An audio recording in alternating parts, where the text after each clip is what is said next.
பின்பற்றும்படி அழைக்கப்படும். என்னை பின்பற்றி வா என்று கர்த்தர் சொன்னார். ஒருவேளை வாழ்க்கையில் கஷ்டங்கள் வரலாம், பின்பற்றுவதனாலே சில பிரச்சனைகள் வரலாம். ஆனால் நம்ம சொல்ல மறக்கக்கூடாது, எந்த மனுஷனையும் பிரகாசிப்பிக்கிற ஒளி அந்த வெளிச்சத்தை நமக்கு கர்த்தர் காட்டியிருக்கிறார். கள்ளனையும் மாற்றும் விந்தை கல்வாரி சிநேகமையா, வேறு எதுவும் மாற்றாது. எத்தனையோ பேர் நம்மளோடு கூட வாழ்க்கையின் பயணத்தில் நம்மோடு வராங்க.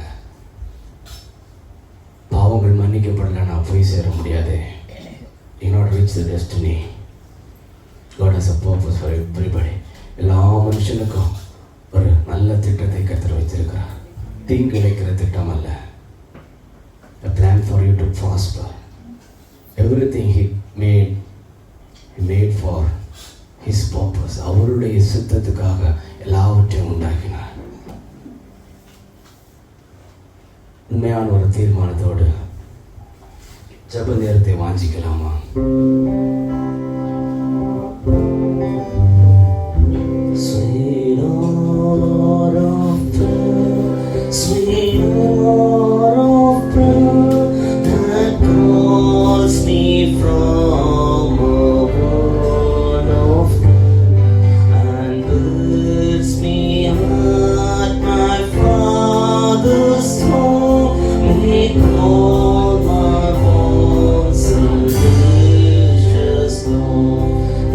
Seasons of distress and grief, my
கிருபையும் மகா இரக்கமும் அன்பும் நிறைந்த இந்த நல்ல தகப்பனே,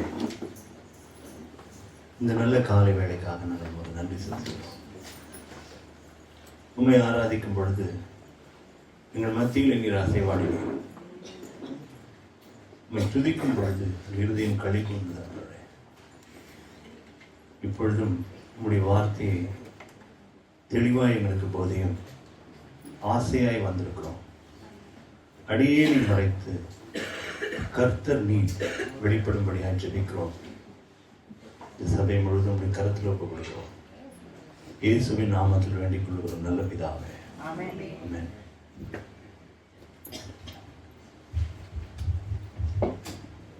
Praise the Lord. Praise the Lord. Volume. எத்தனை பேர் சந்தோஷமா இருக்கீங்க?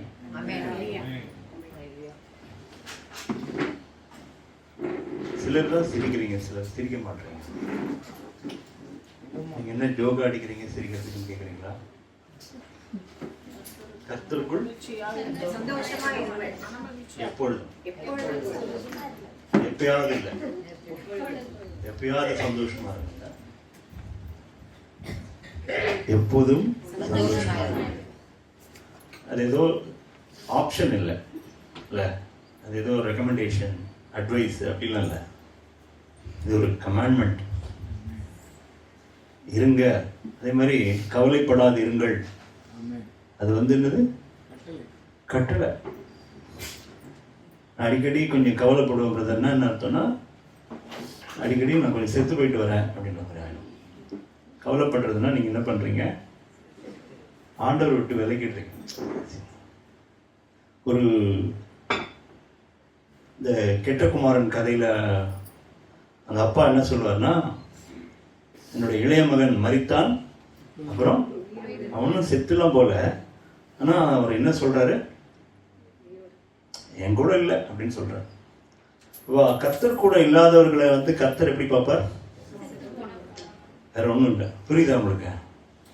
அப்போ ஒருத்தன் சொல்றான், நான் உங்களை எப்போ ஃபாலோ பண்ணோன்னா, நாங்கள் என்னோட அப்பாவை அடக்கம் பண்ணிட்டு நான் உங்களை பின்பற்றுவேன் அப்படின்னு சொல்றான். அப்போ ஆண்டவர் என்ன சொல்றாரு? மரித்தோர் தங்கள் நீ என்ன பின்னாடி. அப்போ ரெண்டு மரித்தோர் சொல்றாரு. ஒருத்தர் பிசிக்கலி டெட், இன்னொருத்தர் ஸ்பிரிச்சுவலி. இப்போ கர்த்தர் பார்வையில யாராவது அவர் விட்டு பிரிஞ்சுட்டு அவர் என்ன சொல்றாரு? செத்து போனவங்கன்றார். நீ இதை சாப்பிடுகிற நாளிலே சாகவே மாட்டேன்னு யார் சொன்னா? அதுதான் நல்லா இருக்குல்ல காதுக்கு. சாகவே மாட்டேன்னு சொன்னாதான் சந்தோஷமா இருக்கு. ஆனா ஆண்டவர் என்ன சொல்றாரு? செத்து போயிடுவா நீ அப்படின்ற. அப்போ ஆதாம் சாப்பிட்டா, ஏவாளும் சாப்பிட்டாங்க, செத்து போயிட்டாங்களா? அப்போ ஆண்டவர் சொன்னது பொய்யா? கரெக்டா சொல்லணும். நீங்க ஆண்டவர் சொல்றது பொய்யெல்லாம் சொல்ல மாட்டார்ல. ஆண்டவர் சத்திய பிறகு எப்போதுமே சத்தியம் தான் பேசுவார். அப்போ ஆண்டவர் என்ன சொல்ல வர்றார்?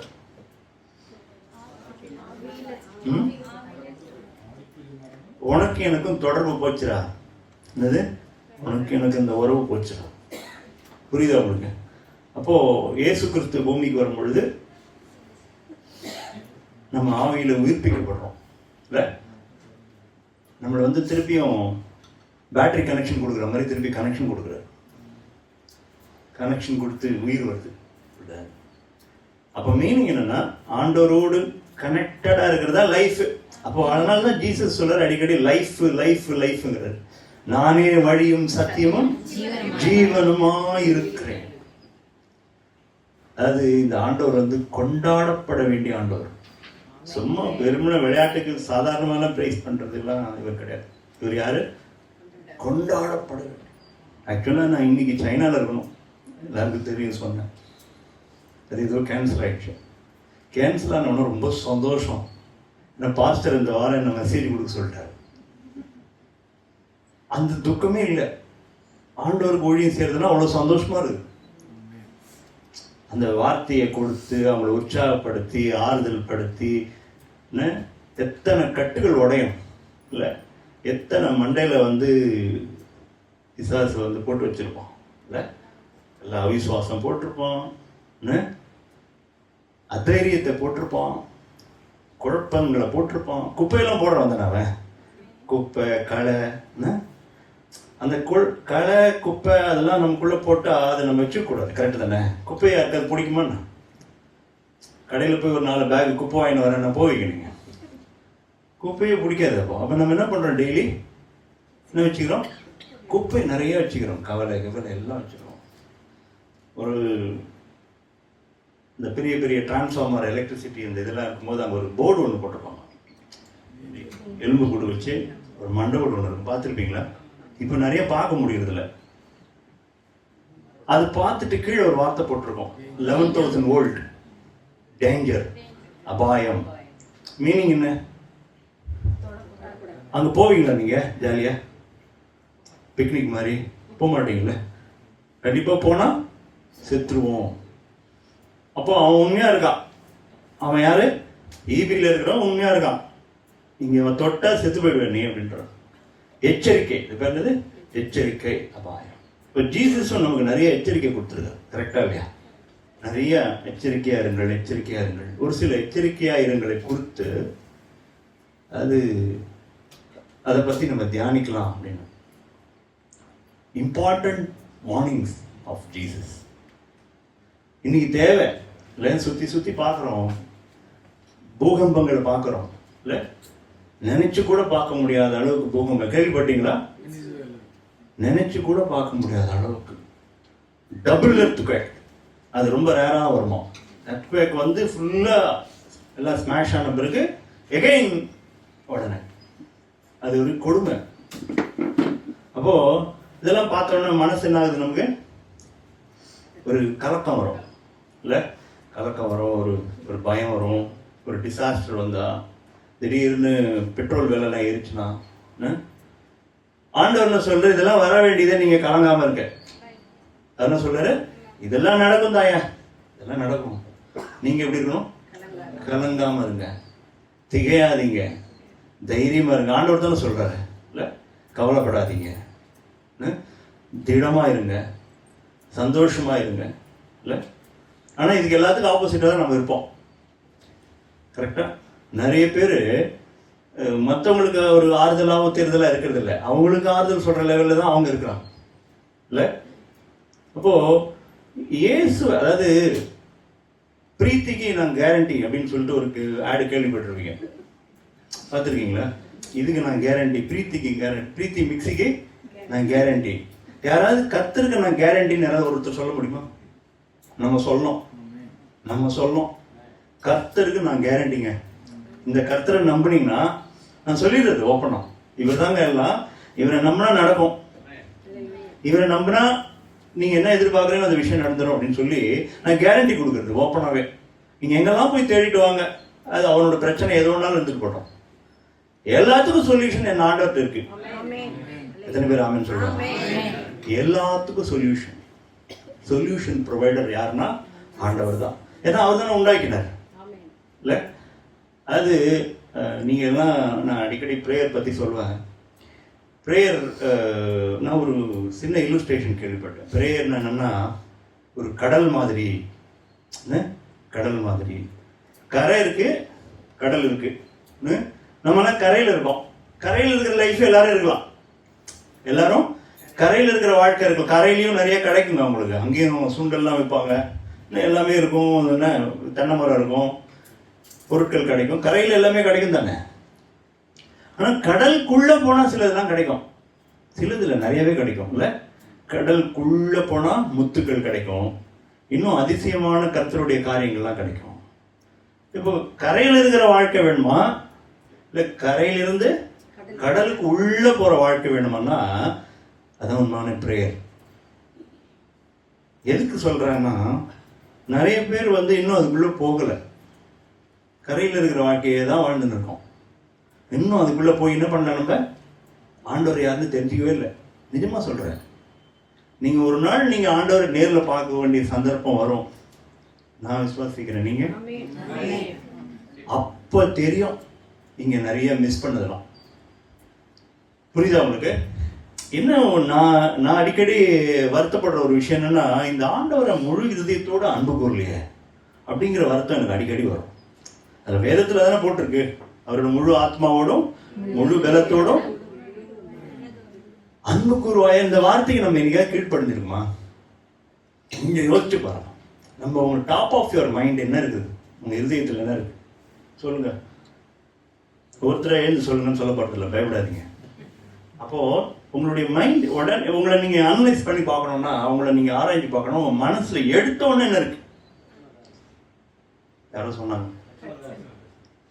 பிரச்சனை இருக்கு. யாருக்கு தான் இல்லை, இயேசுக்கு இருந்துதா இல்லையா? என்னைக்காவது இயேசு ஓரமா உட்காந்து அழுது பார்த்துருக்கீங்களா? இன்னைக்கு நாளைக்கு நாளைக்கு மறுநாள் நான் இந்த ஊழியம் செஞ்சுட்டு அப்புறம்தான் நான் போவேன்னு சொல்லி அந்த நரிக்கு போய் சொல்லுங்கன்ற.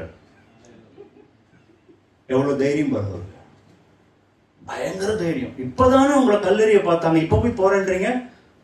அப்பதான் போறாரு.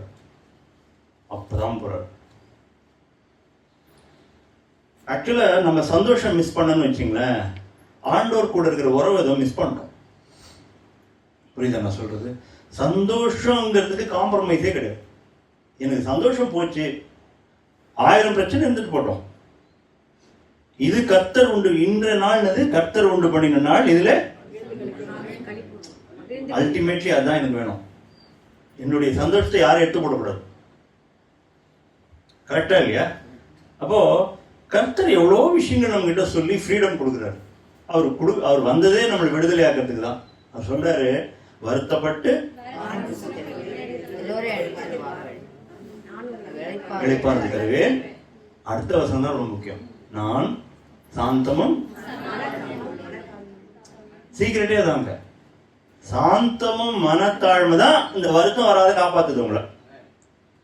அதுதான் நீங்க வசனத்துக்குள்ளேயே புதைஞ்சிருக்கும். நீங்க எதோ ஒன்றாலும் தியானிச்சு பாருங்க. மேல இருக்கிற வசனம் கீழே இருக்கிற வசனம் வாசிச்சீங்கன்னா அதுக்குள்ளேயே புதைச்சு வச்சிருப்பாங்க. அதுக்கு முன்னாடி விஷயத்தை நீங்க கொஞ்ச நேரம் சுத்தணும், அதை வெளியே அசைப்போடணும். அதாவது நம்ம வேதத்தை வாசிக்கிறோம், சுவாசிக்கிறது கிடையாது. எப்படி? வேதத்தை என்ன பண்ணணும்? வாசிக்கணும், சுவாசிக்கணும், ரெண்டுமே செய்யணும். அப்போ எச்சரிக்கைகள் கர்த்தர் கொடுக்குறாரு. கர்த்தர் யார் எச்சரிக்கை கொடுப்பா? ஒரு மகனுக்கு யார் எச்சரிக்கை கொடுப்பா? அப்பா கொடுப்பார், பெற்றோர்கள் கொடுப்பார்கள். எதுக்காக கொடுப்பாங்க? ஒரு பள்ளத்தில் விழுந்துடக்கூடாது, ரோடை பார்த்து கிராஸ் பண்றான், வண்டி ஓட்டும் போது பார்த்து ஜாக்கிரதையா ஓட்டு. எதனால கொடுக்குறாங்க? அவன் மேல இருக்கிற அக்கறையினால. அந்த அளவுக்கு அக்கறை பக்கத்து வீட்டுக்காரனோ எதிர் வீட்டுக்காரனோ வைக்க முடியாது. அப்ப யார் நமக்கு எச்சரிக்கை கொடுக்குறா? உயிரை கொடுத்து வாங்கியிருக்காங்க. நான் சொல்லுவாங்கல்ல, நான் உயிரையே உனக்கு கொடுக்குறேன்னு நிறைய லவர்ஸ் எல்லாம் பேசிப்பாங்க. ஆனா கொடுக்க மாட்டாங்க. ஆனா நமக்கு கொடுத்தவர் யாரு? உயிரையே கொடுத்து நம்ம ஆண்டவர் மட்டும்தாங்க. ஒருவன் நல்லவனுக்காக மறிக்க துணிவானாம். இதுதான் சூப்பர். எனக்கு ரொம்ப பிடிச்சதுதான். ஒருத்தன் நல்லவனுக்காக மறிப்பான்பா. இவ்வளோ நல்லது பண்றது. இந்த நம்ம தலைவருக்காக நான் உயிரை கொடுப்பேன்னு தொண்டன் சொல்லலாம். எத்தனையோ உதவி செஞ்சிருக்காரு குடும்பத்துக்கு. நான் அவருக்கு டீ கூட குளிப்பேன், டீ குடிப்ப மாதிரி டீ குளிப்பேன்னுவான். ஆனா ஆண்டவர் சொல்றாரு, நாம் பாவிகளா இருக்கையில. இதோட பெரிய வார்த்தை எதுவுமே கிடையாது. அல்டிமேட். எவ்வளோ லவ் இருந்தா அந்த வார்த்தை வரும். கெட்டு போயிடக்கூடாதுன்ற விருப்பம். கெட்டு போகாமல் இருக்கும் வசனம் இருக்கும், பார்த்துருக்கீங்களா? கெட்டு போகாமல், கெட்டு போக கூடாது. நம்ம நீங்களும் நான் என்ன ஆகக்கூடாது? கெட்டு போயிடக்கூடாது. உயிரை கொடுத்து வாங்கியிருக்காரு. உயிரை கொடுத்து வாங்கினருக்கு தான் அதோட விலை என்னன்னு தெரியும், அதனுடைய அருமை என்னன்னு தெரியும். உனக்கு ஏதாவது அருமை தெரியுதான்னு கேட்பாங்களே. நீ சம்பாரிச்சு வாங்கினா தெரியும்பா, உனக்கு ஏதாவது அருமை தெரியுதா அப்படின்னு கேட்பாங்களே. யாருக்கு நல்ல அருமை தெரியும் சொல்லுங்க? கர்த்தர் ஒருவருக்கே. நம்ம ஆத்மா நேசரவர் யாரு? ஆத்மாவை. அந்த அளவுக்கு நீங்க கூட நானும் நேசிக்க மாட்டோம் நம்மளோட ஆத்மாவை. நாம வச்சிருக்கிற அக்கறையை காட்டிலும் நம் மீது பல கோடி மடங்கு அக்கறையை வச்சிருக்கிறது தான் கர்த்தர். எத்தனை பேர் ஆமேன்னு சொல்றீங்க? சத்தம் வரலையே, இதுக்கெல்லாம் இவ்வளவு சத்தம் வரணும். அரை குறையா ஆமேன்னு அழுகுறல்ல, இந்த உற்சாகமே காணுமே. நானும் உற்சாகத்துக்காக போராடுறோம், வரமாட்டேங்குது. அப்போ நீங்க நேசிக்கல. ஓப்பனா சொல்றேன், யார் உற்சாகமா கத்தலையோ அவன் கர்த்தரை நேசிக்கல. சும்மா பேருக்கு வரீங்க சபை. எனக்கு என்ன கவலை என்ன மாஸ்டரிங் பண்ணக்கூடாது. என்ன அது என் தலைமையில நிற்க கூடாது. எனக்கு ஒரு பண பற்றாக்குறை என் தலையில நிற்க கூடாது. என் குடும்பத்தில் இருக்கிற பிரச்சனை என்ன ஆளுகை செய்யக்கூடாது. எதுவுமே என்ன ஆளுகை செய்யக்கூடாது. யார் ஆளுகை செய்யணும்? கர்த்தர் ஒருவர் என்ன ஆளுகை செய்யணும். அவர் ஆளுகைக்குள்ள நான் இருக்கணும். எப்படின்னா, ஒரு கார் இருக்கு, ஜீசஸ் தான் டிரைவர், நான் ஒரு ரைடர், அது உள்ள உட்காந்துருக்கேன், அவ்வளவுதான், பேசஞ்சர் இல்ல. எப்படி இருக்கும் லைஃப்? எப்படி இருக்கும்? நீங்க என்ன பண்றீங்க? அவரை பின்னாடி வச்சுட்டு நீங்க டிரைவிங் சீட்டுக்கு போயிடுறீங்க. ஏடா கூடமா ஓட்டுறீங்க. ஓட்ட தெரியாம ஓட்டி அவரையும் டயர்டாக்கி ஒரு வழியாக்கி எங்கேயாவது போய் முட்டி மோதி சொதப்பி எல்லாம் பண்றீங்க. ஆனா ஆண்டவர் ஓட்டினா எப்படி இருக்கும்? ஃபர்ஸ்ட்ல தான் ஸ்பீட் பிரேக்கர் பார்த்து ஓட்டுவாரு. ரேஷ் டிரைவிங் பண்ண மாட்டாரு. ஃபர்ஸ்ட் கிளாஸாக கொண்டு போய் எங்கே கொண்டு போய் விடணுமோ ஓட்டுவார். இதை நம்ம பண்றது இல்லை. உண்மையை சொல்றேன். கவலையை கொண்டு போய் ஒரு பாதத்தில் வச்சிடறோம். அப்படி ரிட்டர்ன் வரும்போது அந்த பேக் எடுத்துன்னு திரும்பி வந்துடும். புரியுதா உங்களுக்கு? நிஜமா தான் நடக்குது. ஹாப்பியஸ்ட் மேன் யாருன்னா இயேசுவை ஆண்டவராக கொண்டவன். இதுல ஏதாவது யாருக்காவது மாற்று கருத்து இருக்கா? இயேசுவை ஆண்டவராக கொண்டவனுக்கு சந்தோஷத்துக்கு குறைவில்லை. இதை நீங்க சொல்லுங்க, உங்க வாயில நீங்க அடிக்கடி அறிக்கையிடுங்க, என் ஆண்டவர் பெரியவர் சொல்லுங்க. கர்த்தர் என் மெய்ப்பராய் இருக்கிறார், நான் தாழ்ச்சி அடைவதே இல்லை. இத சொல்லுங்க அடிக்கடி. கர்த்தர் மெய்ப்பரா இருந்தார். கர்த்தரை தேடுகிறவர்களுக்கோ ஏதாவது உங்களுக்கு டவுட் இருக்கா? இப்ப பேசுறீங்களா, உங்க வாயால உங்களுக்கே பேசிக்கிறீங்க, ஏதாவது டவுட் இருக்கா? ஒரே குழப்பம், ஒரே ஒரு சோகம். இது இந்த சத்தியம் தெரியுது, இவ்வளோ தூரம் உள்ள போயிட்டீங்க, இப்போ எத்தனை பேரும் ஆண்டவர்களை கொண்டு வரலாம்? இவர் தாங்க எல்லாம், இவர்கிட்ட வந்திருக்கான்னு சொல்றதுல என்ன இருக்கு?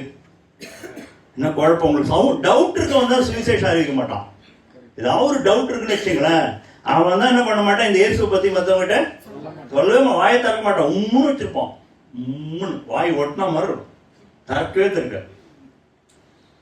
சில சமயம் மிஸ் பண்ணும்போது ரொம்ப வருத்தமா இருக்கும். ஒரு கேப் டிரைவரா இருக்கட்டும், யாராவது இருக்கட்டும், திடீர் என்ன சார் கடவுள் பத்தி கேட்குறீங்க திடீர்னுறோம். இப்போதான் ஒரு கேப் டிரைவர்கிட்ட பேசிட்டே வந்தேன். என்ன சார் உனக்கு கடவுள் பக்தி இருக்காப்பான்னு கேட்பேன். என்னுடைய வே ஆஃப் டாக்கிங்கே அப்படிதான் ஆரம்பிக்கிறது. இது முதல்ல எந்த ஊருக்கு கேட்பேன், எப்படி உங்களுக்கு போடுது, நல்லா ஓட்டுறீங்களா, நல்லா உங்களுக்கு வருமானம் வருதா, சொந்த வண்டியா வாடகை வண்டியா, இப்படி கொஞ்சம் தூரம் ஓடும். இதெல்லாம் பேசணும்ல, உங்கள் குடும்பம் எப்படி இருக்கு, ஃபேமிலியா, எல்லாம் சொல்லுவோம். பாவம் சொல்ல உடனே கடவுள் நம்பிக்கை தான் உனக்கு இருக்கா? என்ன சார் திடீர்னு இப்படி கேட்குறீங்க? அவ்வளோதான், முடிவச்சு. நான் ரொம்ப சந்தோஷம் இருக்கேன்னு சொல்லுவேன். ஆமாம் சார், எங்களுக்கெல்லாம் அவ்வளோ பிரச்சனையாக இருக்குது சார், இப்படி ஏதாவது ஒன்று சொல்லுவாங்க. அப்போ உள்ள வருது, ஒன்றை மாதிரி தான் பண்ணணும். ஆனால் எனக்கு ஆண்டவர் இயேசு, அதனால என் கவலை கஷ்டம் எல்லாம் ஒரு மேலே வச்சிடறேன். நீ இப்போ புலம்புறல்ல, இது மாதிரி நாங்கள் யார்ட்டையும் புலம்புறது இல்லைப்பான்னு சொல்றது. நீ புலம்பிட்டு வந்தல, என்னத்த சார் ராபிடோவில் என்ன சார் கமிஷன் கொடுக்குறோம், என்ன சார் எல்லாத்தையும் எடுத்துக்கிறான் சார் அவன், பாருங்க சார் இந்த அமௌண்ட்டாக கொடுக்க முடியும், இதுக்கெல்லாம் நாங்கள் ஓட்ட முடியுமா சார், அதனால தான் சார் நாங்கள் டிப்ஸ் கேட்குறோம் இப்படி. ஸோ அவங்க சொல்கிறாங்கல்ல, ஆண்டவர் நான் சொல்கிறது, நீங்கள் புலம்புறீங்களே, அதை நாங்கள் புலம்ப மாட்டோம். அந்த சீக்ரெட் எல்லாம் ஓப்பன் பண்ணுறோம். அதாவது நிச்சயமாகவே அவரை குறித்து சந்தோஷம் இருந்தால் சுவிசேஷம் சொல்லி சொல்லி சொல்லி வாய் வலிக்கும். அப்படி இருக்கணும். கர்த்தர் நல்லவருங்க, மறந்துடாதீங்க. அவரை போல நல்லவர் யாருமே கிடையாது. அவர் நினைச்சாலே கண்ணீர் வரும். அவ்வளோ நல்லவர். கொஞ்சம் கூட டவுட் வச்சுக்காதீங்க. உங்களுக்கு இன்னைக்கு எல்லா டவுட்டையும் ஆண்டவர் கிளியர் பண்ணுவார். இன்னைக்கு விடுதலை தான், உங்களுக்கு விடுதலை பண்ணி தான் வெளியே அனுப்புவார். Complete freedom. இது நான் கொடுக்கறதெல்லாம் கிடையாது, ஆவியானவர் கொடுப்பார்.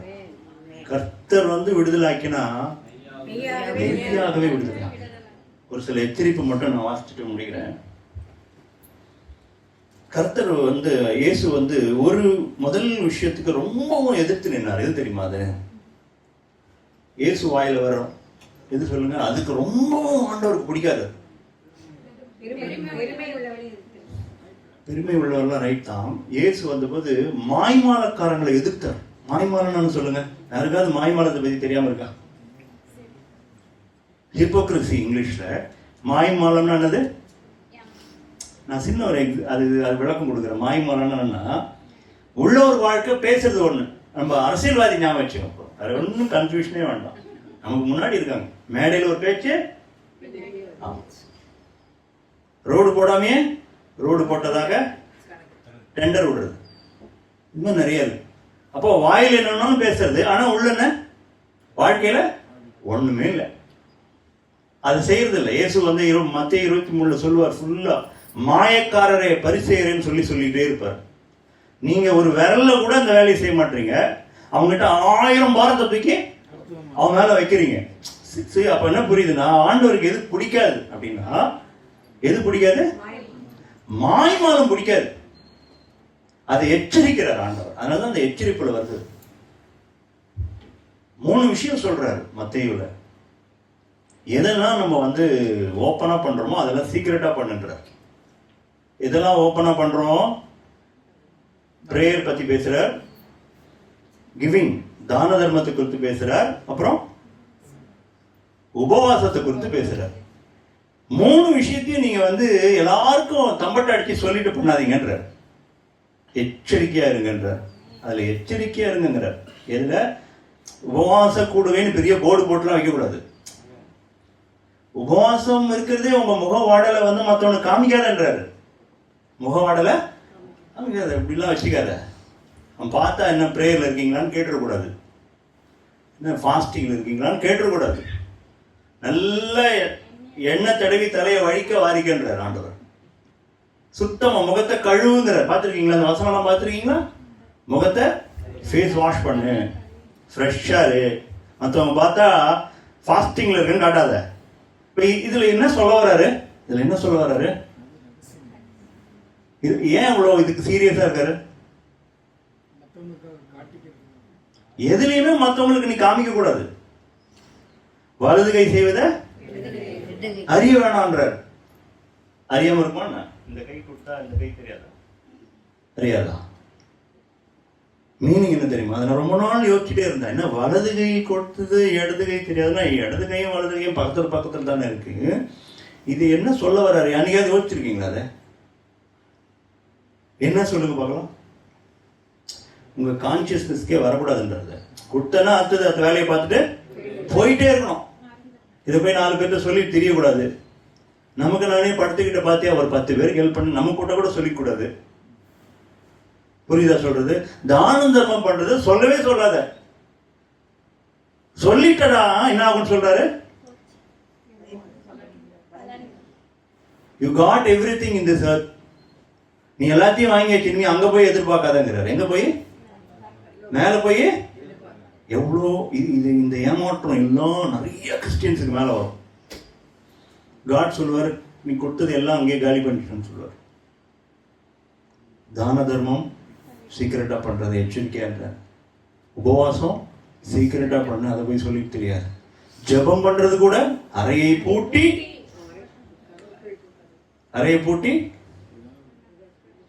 அந்த ரங்கத்துல போய் ஜெபம் பண்ணு. அந்த ரங்கத்தில் பார்க்கிற ஒரு பிதா அங்க காட்டிட்டு வரவங்க ஆண்டவர். சைலண்டா எனக்கு ஆண்டவர் பேசினார். நீ அறையில பேசின காரியத்துல நான் ஒரு ஊழியக்காரர் ஜெபம் பண்ணும்போது அந்த வார்த்தை வந்தது. நீங்க உங்களுடைய ஜெபம்லாம் கேட்கலன்னு நினைச்சிடாதீங்க. நேத்தான் பிரதர் சுஜந்த் கிட்ட பேசிட்டு இருந்தேன். ஜெபத்தை எப்படி கர்த்தர் கேட்கிறார், பதில் தருகிறார்னு சொல்லி ஷேர் பண்ண என்னோட எக்ஸ்பீரியன்ஸை. உங்க ஜெபம் ஒண்ணு கூட மிஸ் ஆகாது. ஒண்ணு கூட மிஸ் ஆகாது. அதுவும் நீங்க மற்றவங்களுக்கு பரிந்து பேசுற ஜெபம் சான்ஸே இல்லை. கர்த்தர் அவ்வளவு நல்லவர். ஜெபிக்கிற மனுஷன்னா கர்த்தரோட உறவாடுகிற மனுஷன். தானியேல் மாதிரி. தானியேலுக்கு தான் வெளிப்படுத்துறாரு அந்த சீக்கிரட்ஸ் எல்லாம், மற்றவங்களுக்கு எல்லாம் வெளிப்படுத்தல. அவன் என்ன தடையானாலும் 3 வேளை ஜெபிக்கிறத உடவே மாட்டான். அவன் போய் அவன் பலகணியில திறந்து முட்டி போட்டு ஜெபிக்க ஆரம்பிச்சிடும். எவ்வளோ நல்ல மனுஷன். 3 ஜெனரேஷன் பார்க்குறான். அவன் அருமையா இருக்கும். அந்த கதை படிச்சு பாருங்க. தானியேலை படிச்சு பார்த்தீங்கன்னா ரொம்ப ஆச்சரியமா இருக்கும். ராஜா என்ன தெரியுமா உத்தரவு போடுவான்? நான் சொன்ன விடுகதையும் சொல்லணும், அதுக்கு பதிலையும் சொல்லணும். எப்படி? இப்ப நான் ஏதோ ஒண்ணு சொன்னேன், மாத்தி ஏமாத்திட்டு போயிடலாம்ல. நான் உனக்கு ஏதோ ஒரு விடுகிறது சொல்கிறேன், இது மாதிரி எனக்கு ரிவீல் ஆச்சுன்னு சொல்கிறேன். சொன்ன உடனே ஒரு மந்திரவாதி வராரு, இதை தாங்க உங்களுக்கு சொன்னாரு, உங்களுக்கு தெரியாது அதுன்ட்டான்னு வச்சுங்களேன், விட்டுடலாம்ல. இப்போ என்ன பண்ணுறான், கொக்கி போடுறான். நான் என்ன கனவு கண்டனோ அதையும் நீ சொல்லணும், அதுக்கு மீனிங்கும் சொல்லட்டான், லாக் பண்ணிட்டான். அதில் மாட்டிப்பான கனவு என்னன்னு சொல்ல தெரியாதுல்ல அவனுக்கு. அவனெல்லாம் எல்லாரையும் கில் பண்ண போகிறான். இப்போ தானியல் ஓடி வரார், நான் ரிலீஸ் பண்ணுறேன் எடுத்தையும். ஏன் சொல்கிறேன் சொல்லுமா அதை? நான் யோசித்தேன், தானியலுக்கு மட்டும் ஏன் இதை ரிவீல் பண்ணாருன்னு யோசிச்சா, தானியல் தேவனோடு உறவாடுற ஒரு மனுஷன். நான் சொல்கிறது புரியுதா? உங்கள் ப்ரேயர் எப்படின்னா, இது வாசிக்கிறது சுவாசிக்கிற மாதிரி, ப்ரேயரும் அதே மாதிரி மூச்சு விடுற மாதிரி. ப்ரேயரை நிறுத்திட்டீங்கன்னா மூச்சை திட்டிங்க போட்டு போச்சு. நான் 2 நாளாக ப்ரே பண்ணல பிரதர் அப்படின்னு என்ன அர்த்தம்? 2 நாளாக நீங்கள் மூச்சு விடல பிரதர்னு சொல்லுவேன். நான் நிஜமாக சொல்கிறேன்.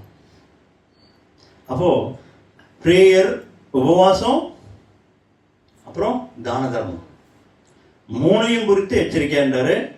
இன்னொரு இடத்துல புளித்த மாவை குறித்துன்னு இருக்கும். யாரோட புளித்த மாவு? பரிசேயர்களோட புளித்த மாவு. அந்த புளிச்ச மாவுக்கு மீனிங் என்ன தெரியுமா? மாய்மாலம். மாய்மாலத்தை குறித்து எச்சரிக்கையா இருங்க. உள்ள ஒன்றும் வெளியே ஒன்றுமா இருக்காதீங்க அப்படின்னு ஆண்டவர் எச்சரிக்கிறார். 2வது விஷயம், இந்த பொருளாசையை குறித்து நீங்கள் எச்சரிக்கைன்னு வந்துச்சுனாலே நீங்க டேஞ்சர் ஜோனுக்குள்ள இருக்கீங்கன்னு அர்த்தம். எச்சரிக்கைப்பா, அதை வந்து ஒரு ஆப்ஷனாவோ ஒரு இதாவே சொல்றது இல்லை. எச்சரிக்கை அப்படின்ட்டாலே என்னது? எத்தனை பேருக்கு பொருளாசை இருக்கு? கை தூக்குங்க. உண்மையா தூக்கிட்டாரு அவரு. எதுக்கு சொல்றேன்? நீங்களாம் தூக்கலன்றதுனால நாங்கள் நம்ப முடியாது உங்களை. அதுக்காக உங்களை நம்ப முடியுமான்னு நான், எனக்கு தெரியும் உங்களை பற்றி, என்னை பற்றி எனக்கு தெரியுற மாதிரி உங்களை பற்றி தெரியும். ஸோ இதெல்லாம் ஜெயிக்கணும். சரி, இங்கே குற்றப்படுத்துறதுக்கோ உங்களை கிண்டல் அடிக்கிறதுக்கோ இல்லை வந்து அதுக்கெல்லாம் கிடையாது. கர்த்தர் நமக்கு ஏற்ற வார்த்தையை நம்ம என்ன நிலைமை இருக்குன்னு அவருக்கு தெரியும். நான் உத்தமம் கிடையாது, நீங்களும் உத்தமர்கள் கிடையாது. நம்ம வந்து நிறைய விஷயத்துல தவறுகிறவர்களாக இருக்கோம். யாக்கோபு சொல்றாரு, என்னது? நிறைய விஷயத்துல தவறுறோமோ. அப்போ பொருளாசைங்கிற ஒரு காரியம், இந்த வசனம் மட்டும் வாசிங்க, லூக்கா 12:15.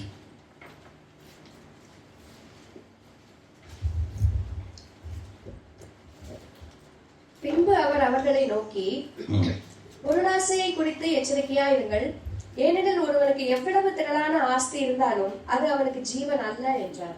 என்ன இல்லையா? எவ்வளோ நீங்க உங்களுக்கு சொத்து இருந்தாலும் அது உங்களுக்கு ஜீவன் இல்லை, நித்திய ஜீவனும் இல்லை. அதுக்கு முன்னாடி இருக்கிற வசனம் வாசிங்க. அதற்கு அவர் மனுஷனே, என்னை உங்களுக்கு நியாயாதிபதியாகவும் பங்கிடுகிறவனாகவும் வைத்தவன் யார் என்றார். இல்ல அந்த வசனம் வேண்டாம், ஒரே நிமிஷம்.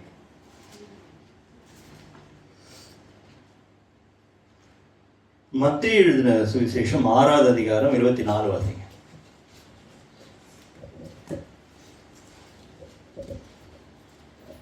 இரண்டு எஜமான்களுக்கு ஊழியம் செய்ய ஒருவனாலும் கூடாது. ஒருவனை பகைத்து மற்றவனை சிநேகிப்பான், அல்லது ஒருவனை பற்றி கொண்டு மற்றவனை அசட்டை பண்ணுவான். தேவனுக்கும் உலக பொருளுக்கும் ஊழியம் செய்ய உங்களால் கூடாது. முடியாதுன்றாரு. அப்ப என்ன பண்ண முடியாதா? தேவனுக்கும் பிசாசுக்கும் சொல்லுது. தேவனுக்கும் பிசாசுன்னா கூட ஒரு லாஜிக் இருக்கு.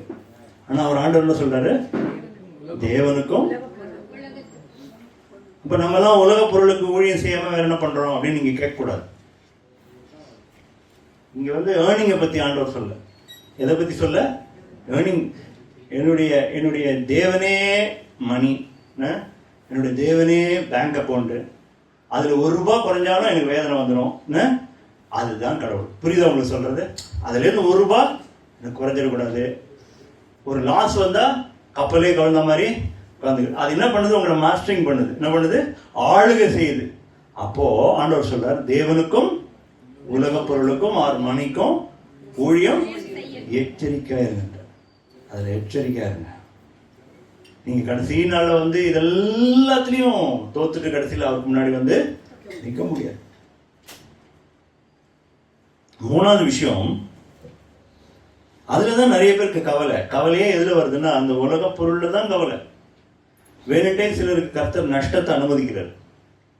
நம்ம பண்ண சொல்றேன், யாருக்கு சொல்றாரு தெரியாது. வேணுட்டே கர்த்தர் என்ன பண்றாரு? நஷ்டத்தை அனுமதிக்கிறார். நஷ்டத்தை அனுமதிக்கும் போது தான் உங்களுடைய நிலைன்னு உங்களுக்கே தெரியும். என்ன நஷ்டத்தில் உட்காந்து புலம்பி ஆண்டவர்கிட்ட போய் அழுறீங்களா? ஆண்டவரே அது போனால் விடுங்க, நீங்கள் கொடுத்தது தான், நீங்கள் இன்னொன்று கொடுக்கறதுக்கு நீங்கள் போதுமானவருக்கு உங்களுக்குள்ள நான் சந்தோஷமா இருக்குன்னு சொல்லிட்டு போகிறீங்க. இது இதை நீங்கள் சொல்லிட்டீங்கன்னா பொருளாசையிலேருந்து வெளியே வந்துட்டீங்க. நிறைய பிச்சைக்காரங்களாம் பார்த்துருப்பீங்களா? அவங்களாம் பொருளாசை இல்லாதவங்களான்னு எவ்வளோ சண்டை வரும் தெரியுமா பிச்சைக்காரங்களுக்குள்ள? நீங்கள் பணக்காரங்களாம் பொருளாசை ஆரங்கன்னு நினைக்காதீங்க. எல்லா லெவல்லையும் இருக்காங்க. அது விக்கிரகமாக மாறும். என்ன மாறும்? மூணாவது விஷயம்,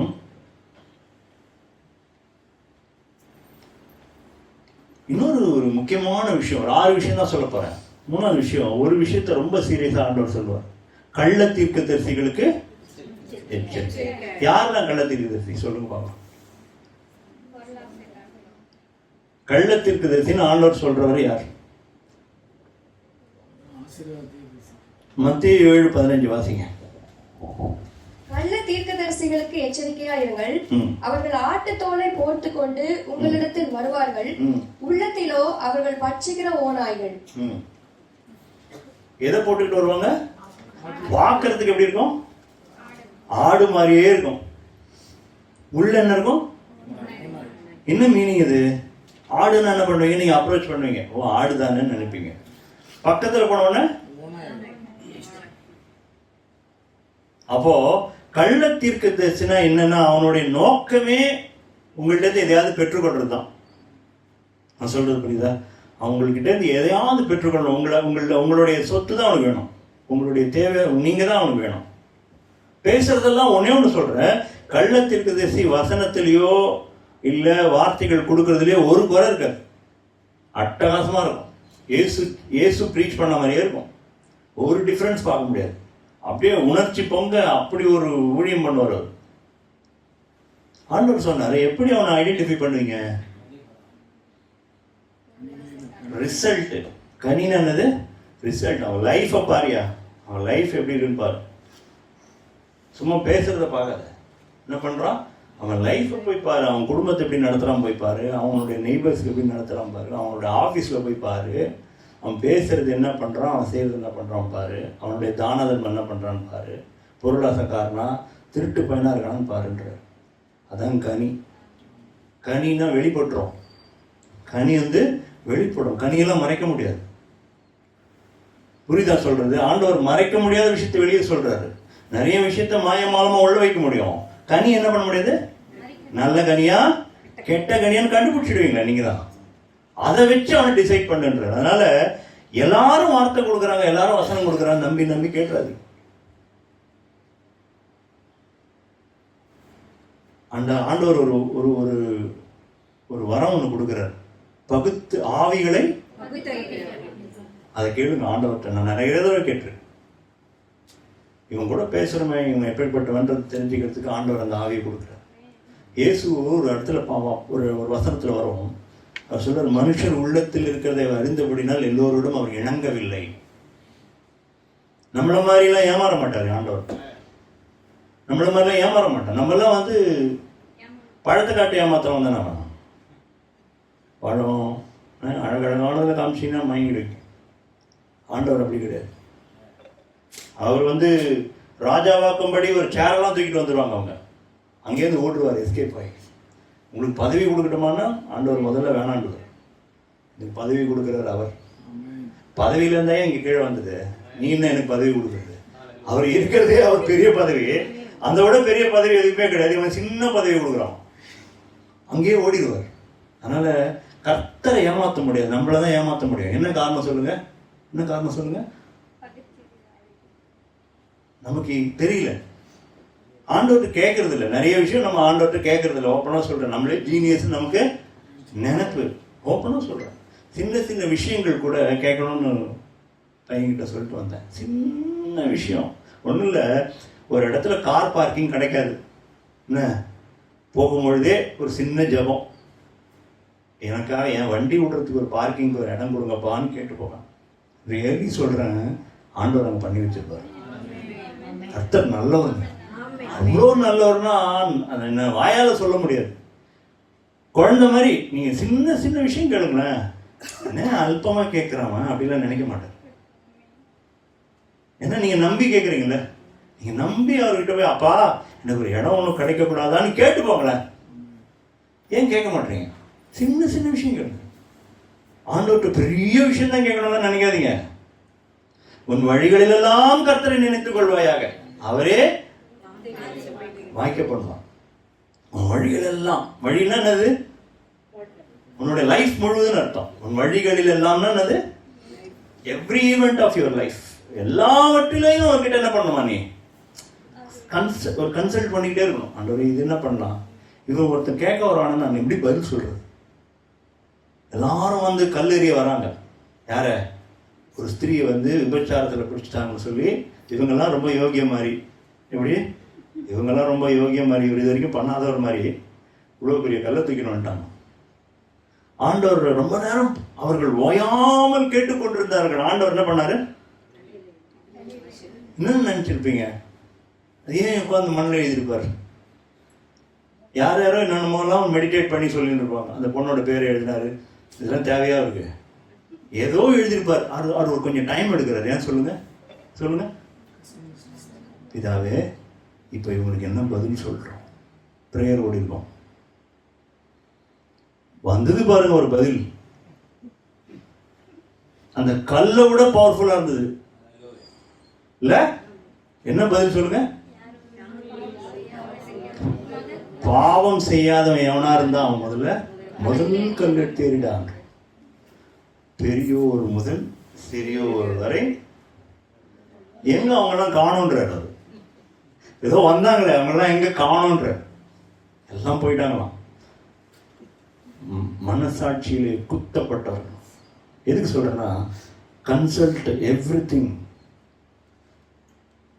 ஆண்டவர்கிட்ட எல்லாத்தையும் கேளுங்க. கர்த்தர் எவ்வளவு நல்லவர். அடுத்த விஷயம், கள்ள தீர்க்கதரிசிகள் தான் சொன்னேன் நான். அடுத்த விஷயம், 4வது விஷயம் நான் சொல்லி முடிக்கிறேன்னு ஒரு 2 இருக்கு. Danger of unforgiveness. மத்தேயு எழுதின, மார்க் எழுதின சுவிசேஷம் 11வது அதிகாரம் 25வது வசனம் வாசிங்க. நீங்கள் நின்று ஜெபம் பண்ணும்போது ஒருவன் பெயரில் உங்களுக்கு யாதொரு குறை உண்டாயிருக்குமானால் பரலோகத்தில் இருக்கிற உங்கள் பிதா உங்கள் தப்பிதங்களை உங்களுக்கு மன்னிக்கும்படி அந்த குறையை அவனுக்கு மன்னியுங்கள். என்ன சொல்ல வர்றீங்க? நீங்கள் நின்று ஜெபம் பண்ணுங்க. என்ன சொல்றாருன்னா, அடுத்த வசனம் வாசிங்க. நீங்கள் மன்னியாதிருப்பீர்களானால் பரலோகத்தில் இருக்கிற உங்கள் பிதாவும் உங்கள் தப்பிதங்களை மன்னியாதிருப்பார். ஆமா, இதை நீங்க முடிவு எடுத்துக்கலாம். இதான் உங்க லைஃப். நீங்க ஒருவேளை இங்க இருக்கிற சபையில யாரா இருந்தாலும் சரி, யாரையாவது மன்னிக்காம இருந்தீங்கன்னா வேற ஒண்ணும் இல்லை. நீங்க எக்ஸ்பெக்ட் பண்ணாதீங்க ஆண்டவர் உங்களை மன்னிக்கணும்ட்டு. வேற ஒண்ணும் கிடையாது. இது ஒரு எச்சரிப்பு. இதுல எங்கேயும் எச்சரிப்புங்கிற வார்த்தையெல்லாம் இருக்காது. ஆனா ஆண்டவர் இது எச்சரிப்பா தான் கொடுக்குறாரு. இந்த அன்ஃபர்கிவிங் ஹார்ட் வச்சுக்கிட்டு. ஆனா நிறைய தடவை பார்த்துருக்கேன், ஜெபம் பண்ணும்போது கரெக்டா நம்ம கிட்ட ஏதோ ஒரு குறை இருந்தா மைண்ட்ல ஞாபகம். நான் நிறைய தடவை பார்த்துருக்கேன். அப்ப என்ன மீனிங்னா, அந்த ஜெபத்துக்கு தடையா எது வந்து நிக்குது? சரி, தம் பிள்ளைகள் சமாதானத்தோட, அவன் மனசுல எந்த ஒரு பிட்டர்னஸ் இல்லாம அவன் வந்து சந்தோஷமா இருக்கணும்னு கர்த்தர் விரும்புறாரு. நீ எவனோ ஒருத்தனை காட்டுன்னு காட்டிட்டு வந்து என்கிட்ட ப்ரேயர் பண்ணாதன்றாரு. அங்க கத்துன்னு கத்திட்டு அவனை லெஃப்ட் ரைட் வாங்கிட்டான் பிரதர்னு சொல்லிட்டு இங்க வந்து என்கிட்ட பேசாதன்றாரு. அங்கே குறை உண்டான ஒரு இடத்துல நீ உன் காணிக்கையே வச்சுட்டு வந்துருப்பார். பார்த்துருக்கீங்களா? என்னது உன் காணிக்கையும் வேணாம், உன் ஜபம் என்ன சொல்ல வர்றார் ஆண்டவர்? நீங்க ஒழுங்கா இல்லாம என்னோட எதுவுமே எனக்கு வேணாம், உன் ஆராதனை வேணாம், எதுவும் வேணாம், ஆவியோடும் உண்மையோடு தான் எனக்கு ஆராதனை வேணும். உன்னோட அரவர ஆராதனை, 4 பேர் திட்டிட்டு வந்த பிறகு ஆராதனை, குடும்பத்தை நடத்த தெரியாத ஒரு ஆராதனை எல்லாம் எனக்கு வேணும். உண்மையான ஆராதனை வேணும் இருக்குன்றார். அடுத்தது விஷயம், மன்னிக்கிறதுக்கு நான் சொன்னேன், மன்னியாதிருத்தல். ஏன்னா ஆண்டவர் நம்மளை எக்கச்சக்கமா மன்னிச்சுட்டாங்க. இன்னொரு பேரபிள் சொன்னோம்னா, அந்த கதை சொன்ன டைம் இல்லை. ஒரு ராஜாக்கு ஒருத்தவங்க எவ்வளோ பணம் கொடுக்கணுமா, அவன் என்ன பண்ணா, ஆண்டவர் மன்னிச்சான். அவன் போய் ஒரு சின்ன ஆளு, அவன் கழுத்தை பிடிச்சிட்டான். அது இவர் ஒரு 50 கோடி தரணுங்க, அவன் 5 ரூபா தான் தரணும். இல்லை 50 ரூபா தரணும்னு வச்சுக்கலாம். அவன் கழுத்து பிடிச்சி கத்துன்னு கத்துறான், எப்படா தருவான். இது போய் சொல்லிட்டாங்க, ராஜா போட்டு கொடுத்துட்டான். எவனோ ஒருத்தன் திருப்பி பிடிச்சினான், பிடிச்சிட்டு வந்து திருப்பி அவனுக்கு தண்டனை. எதுக்கு சொல்றேன்னா, நம்ம மன்னிக்காம நம்ம மன்னிப்பை எதிர்பார்க்கிறதே மகா தவறு. அது கர்த்தர் விரும்புறது இல்லை. ஏன்னா இந்த ஆண்டவரை நான் வந்து அதை எவ்வளோ அழுதுருக்கேன் தெரியுமா, என்னை எவ்வளோ மன்னிச்சிருக்காரு, ஒன்றும் விடாமல் மன்னிச்சு என்னை பரிசுத்தமாக்கி வச்சிருக்காரு. என்ன எவ்வளோ சந்தோஷம் இல்லை. உங்கள் மேலே எந்த குற்றம் இல்லைங்க, இதோட பெரிய சந்தோஷம் இருக்கு. குற்றமே கிடையாது, நீங்கள் அப்பழுக்கு இல்லாமல் பரிசுத்தமாக இருக்கீங்க. இதோட என்ன வேணும்? இதுதான் லைஃப்.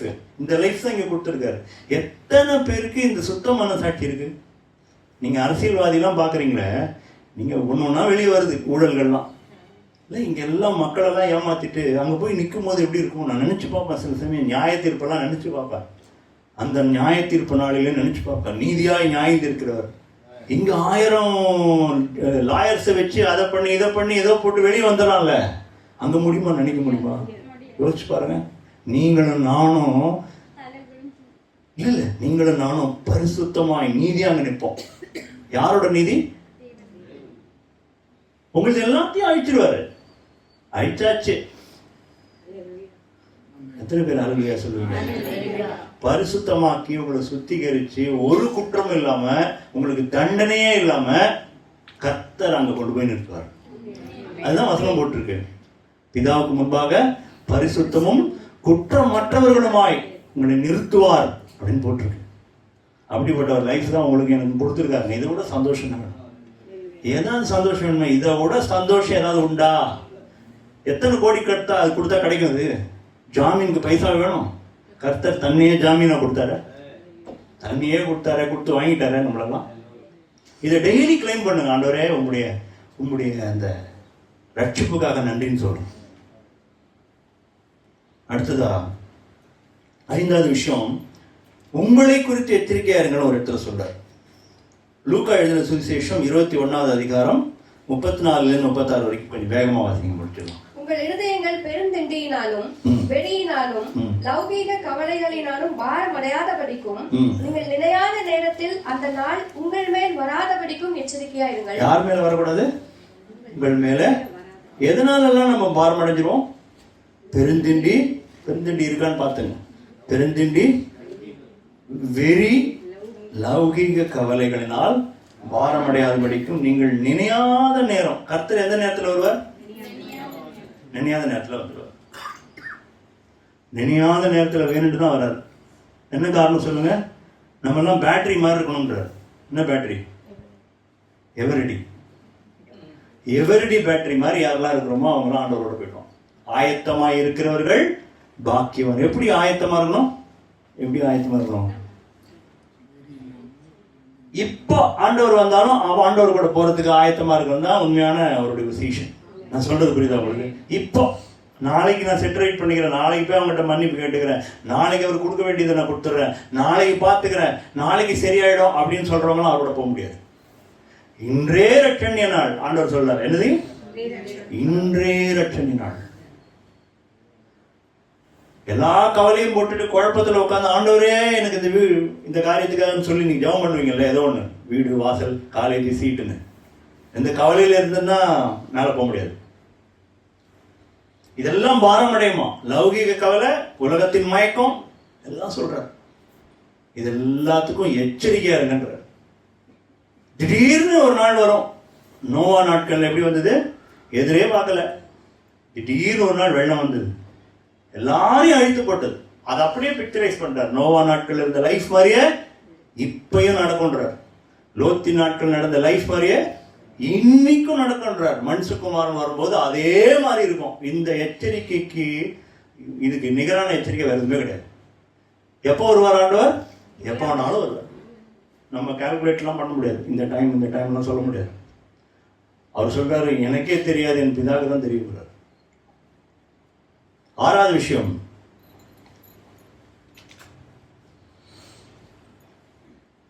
மத்தேயு எழுதின சுவிசேஷம் 18:10 வசனம். இது ரொம்ப சீரியஸான விஷயம். இதை நான் தியானிக்கும் போது எனக்குமே ரொம்ப ஆச்சரியமா இருந்தது. இதான் குறித்து ஆண்டவர் பேசுறார். இந்த சிறியரில் ஒருவனையும் அற்பமாய் எண்ணாதபடிக்கு எச்சரிக்கையாயிருங்கள். எந்த சிறியர்? சின்ன பசங்களை சொல்றாரா அவரு? சொல்லுங்க பார்க்கலாம். சின்ன பசங்களை சொல்றாரா? என்னோட விசுவாசத்துல குறைவா இருக்கும் யாரும் சின்ன பசங்க தான். சிறியர் என்னது? நான் இடர்லா இருந்துடவே கூடாதுன்றார். இடர்லா இருந்தா அவன் கழுத்துல என்னத்தை கட்டணுமா?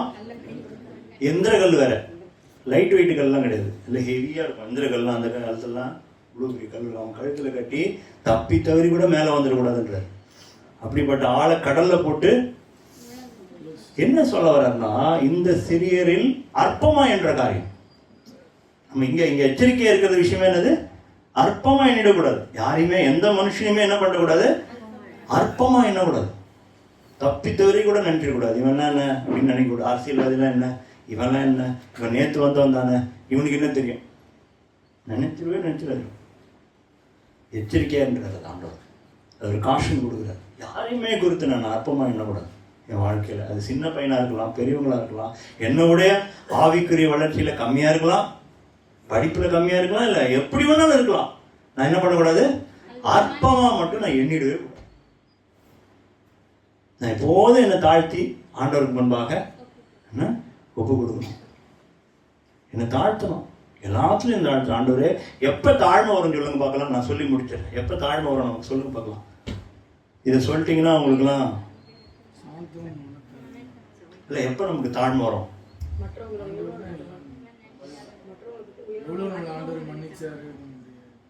எப்போ தாழ்மை வரும்னா, இந்த நிலையில இருக்கிற என்ன ஆண்டவர் ரட்சித்தாரு அப்படின்னு நினைக்கும் போது, எந்த பாவியா இருக்கிற நானு, எவ்வளோ விஷயங்கள் என்கிட்ட கேடு இருக்குது, இப்படி இருக்கிற மனுஷனை இவ்வளோ நேசிச்சாரு அப்படின்னு நம்ம நினைக்க நினைக்க நினைக்க தாழ்மை ஆட்டோமேட்டிக்கா வரும். நான் ஒண்ணுமே இல்லப்பா, உங்களால் தான் இன்னைக்கு நான் உயிரோடு இருக்கேன், இது தாழ்மை. புரியுதா உங்களுக்கு? நான் செஞ்ச எந்த ஒரு நற்கிரியனால நீங்க ரட்சிக்கலப்பா, என் மேல அன்பு வச்சு என்னை ரட்சித்தீங்க, இது தாழ்மை. என்னை இவ்வளவு தூரம் உயர்த்திருக்கீங்களே, என்னுடைய சொந்த பலன், என்னுடைய சாமர்த்தியம் ஆண்டவரே, உங்களுடைய கிருபை, அது பேர் தாழ்மை. இப்படி தாழ்மையா இருந்தோம்னு வச்சுங்களேன், மற்றவங்க அற்பமா எண்ண மாட்டோம். ஜெபத் நான் ஒன்னே சொல்லியிருக்கேன், நிறைய தடவை சொல்லியிருக்கேன், நீங்க ஜெபத்துக்கு போலனாலே நீங்க தாழ்மையா இல்லைன்னு அர்த்தம். ஏன்னா நீங்க அவரை டிபெண்ட் பண்ணல. யாருக்கு இப்போ சின்ன குழந்தை இருக்கு, கை குழந்தை, அதுவா தன்னிச்சையா எல்லாம் செஞ்சுக்குமா, இல்ல தாய் அம்மாவை நம்பி இருக்குமா? ஏன்? தன்னுடைய இயலாமை அதுக்கு தெரியுது. நீங்களும் நானும் எப்படி இருக்கோம்? ஆண்டவரே இல்லைனாலும் பரவாயில்ல, இன்னைக்கு நான் ஓட்டிடுவேன்னு சொல்றதுனால தான் ஜெபத்துக்கு நீங்க போக மாட்டீங்க. நான் சொல்றது புரியுதா? ஆண்டவர் இன்னைக்கு என்னைக்கும் போல நான் இன்னைக்கும் வாழ போறேன், ப்ரே பண்ணாட்டா எனக்கு என்ன, இன்னைக்குதான் எல்லாமே நடக்குது, இன்னைக்கும் வேலைக்கு போவேன் வருவேன் போவேன் சொல்றோமா இல்லையா? அப்ப தாழ்மையா இருந்தா என்ன ஆகும்? அவரே எல்லாம் சொல்லுவோம், கர்த்தரே மகிமைப்படுவார்னு சொல்லுவோம். நம்ம ஜெபிக்கலாம். எல்லாரும் எழுந்திருக்கும்படி கேட்கிறேன். கர்த்தர் இருதயத்தில் பேசின காரியங்களை தியானிச்சு உணர்வு உள்ளவர்களா ஆண்டவர் சொல்றாரு. உணர்வு காது உள்ளவன் எவனோ கேட்க கடவுள் சொன்னார். பரிசுத்தர் நம்மோடு கூட பேசின வார்த்தைகளுக்காக நன்றி செலுத்துவாங்க. நீங்க எவ்வளவு எச்சரிக்கைகளை கொடுத்துருக்கீங்கப்பா, எங்க மேல அன்பு அக்கறை, நாங்கள் கெட்டு போகக்கூடாது என்பது உங்களுடைய ஆசை. என் பிள்ளை எந்த விதத்திலும் கெட்டு போயிடக்கூடாது, என்னோடு கூட நித்திய ஜீவன்ல பிரவேசிக்கணும்னு சொல்றது உங்களுடைய அளவு கடந்த ஆசை. எங்களை நேசிக்கிற நிலையில நாங்க இல்லை ஆண்டவரே. எங்களுக்குள்ள அத்தனை அழுக்குகள் உண்டு, பாவங்கள் உண்டு, மற்றவர்களை அற்பமாய் எண்ணுகிற காரியம் உண்டு, வீம்பு பேச்சு உண்டு, மற்றவர்களை மன்னியாத காரியங்கள் உண்டு, பொருளாசையோடு இருக்கிற வாழ்க்கை உண்டு. இந்த உலகம்தான் எல்லாம், இந்த அரசியல்வாதிகளை போல, இந்த உலகத்தாரை போல, இந்த உலகத்தின் காரியம்தான் எல்லாம் சொல்லி நாங்கள் இருந்திருக்கலாம். ஆனால் எங்களை அப்பழுக்கற்று ஒரு நல்ல நிலையில் எங்களை வைத்திருக்கிறீர், பரிசுத்தமாக எங்களை வச்சிருக்கீங்க. நாங்கள் திரும்பி அழுக்காயிட வேண்டாம், ஒரு பண்ணிய மாதிரி மாறிட வேண்டாம். எங்களை பரிசுத்தமாக மாற்றி உண்மை போல மாற்றி எங்களை கொண்டு போறீங்க. நீங்கள் சொன்னீங்க, எங்களை நோக்கி சொன்னீங்க, நான் உன்னை மற்ற ஜனங்களை விட்டு பிரித்து எடுத்தேன்னு சொல்லி இதை விட ஒரு பெரிய வார்த்தை ஏதாவது உண்டு ஆண்டவரே? ஆமாண்டவரே, நாங்கள் நிற்கிற இடம் பரிசுத்த பூமி. இந்த இடத்துல நீர் எங்களை கொண்டு வந்திருக்கிறீர், உம்முடைய பரிசுத்த ராஜ்யத்திற்கு கொண்டு வந்திருக்க அந்த நிலைமையை நாங்கள் உணரட்டும். எங்களுக்கு கொடுத்த அந்த பாக்கியத்தை நாங்கள் உணரட்டும். வீணாய் போகிற, எங்களை விட்டு எடுபட்டு போகிற காரியங்களுக்காக நாங்கள் சிந்தையை வைக்க வேணாம். எதற்காக நாங்கள் சிந்தையை வைக்கணும்னா, கர்த்தரோடு கூட இருக்கணுமே, அதற்காக நாங்கள் சிந்தையை வைக்கட்டும். நாங்கள் உம்மோடு கூட இருக்கணுமே, உம்மோடு கூட நித்தியமாக வாழணுமே, அந்த எண்ணம் எங்களுக்குள்ள இருப்பதாக. ஆண்டவரே, எங்களோடு கூட நல்லா பேசினீங்க, நல்ல வார்த்தையை கொடுத்தீங்கப்பா. உங்களுக்கு நன்றி நன்றி நன்றி. சபையில் இந்த ஒவ்வொருவருக்காக ஜெபிக்கிறோம். அவர்கள் இருதயத்தில் நீங்கள் பேசியிருக்கீங்க, உணர்வு அடைஞ்சிருக்காங்க. நாங்கள் இப்படி மாறணும், எங்கள் அப்பாவுக்கு பிரியமாய் நான் வாழணும்னு சொல்லி மனசில் ஏதாவது அவங்க ஒரு தீர்மானம் எடுத்திருப்பாங்க. கர்த்தர் அதை ஆசீர்வதித்து பலப்படுத்தி உம்முடைய கிருபையாகி அந்த ஐஸ்வர்யத்தை கொடுத்து எங்களை ஆண்டவரே ஈடேற்றும் கர்த்தாவே. உம்முடைய கருத்தில் எங்கள் யாவரையும் ஒப்புக் கொடுக்கிறோம். இயேசு கிறிஸ்துவின் நாமத்தில் ஜெபிக்கிறோம், ஜீவனுள்ள நல்ல பிதாவே. ஆமென்.